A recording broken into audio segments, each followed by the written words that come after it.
কাল রাতের বেলায় আমাকে গুড নাইট বলার পর দেখলাম 5 মিনিট অনলাইন ছিল।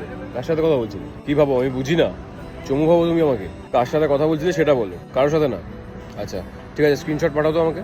এতবার করে ফোন করছি, ফোন বিজি আসছে কেন? কার সাথে কথা বলছো? আমার থেকেও বেশি ইম্পর্টেন্ট তোমার লাইফে আর কি আছে? মায়ের সাথে কথা বলছিলে? আচ্ছা স্ক্রিনশট পাঠাও তো। তুমি নাকি টিউশনে গেছো, ইনস্টাগ্রামে তোমাকে অ্যাক্টিভ কেন দেখাচ্ছে? আদৌ তুমি আমাকে যেগুলো বলো সেগুলো সত্যি হয় তো? ইনস্টাগ্রামের ইউজার আইডি আর পাসওয়ার্ডটা পাঠাও আমাকে।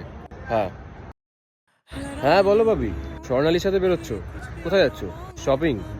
আচ্ছা ঠিক আছে যাও, তোমার যখন হয়ে যাবে আমাকে একটা ফোন করো। হ্যাঁ তাহলে আমি তোমাকে পিক আপ করতে চলে আসবো। হ্যালো, হ্যাঁ তোমাকে আমি ফোন করছিলাম, ব্যস্ত পাচ্ছিলাম। কার সাথে কথা বলছিলে? দিগন্তর সাথে? দিগন্ত ছেলেটাকে কিন্তু আমার বেশ ভালো লাগে। তোমার বন্ধুগুলো বেশ ভালো, পজিটিভ। ইনস্টাগ্রামের পাসওয়ার্ড নিয়ে আমি কি করবো? ওটা তো তোমার অ্যাকাউন্ট। না না, সামান্য সমস্ত চাই না। আমার খালি তোমার কাছ থেকে টাইম আর ভালোবাসাটুকু পেলেই হলো। রিলেশনশিপে থেকে যদি এইটুকু ট্রাস্ট না থাকে তাহলে আমি বলবো কাউকে রিলেশনশিপে থাকতে হবে না। এত কমপ্লিকেশনস নিয়ে ভালোবাসা চাই নাকি? দূর।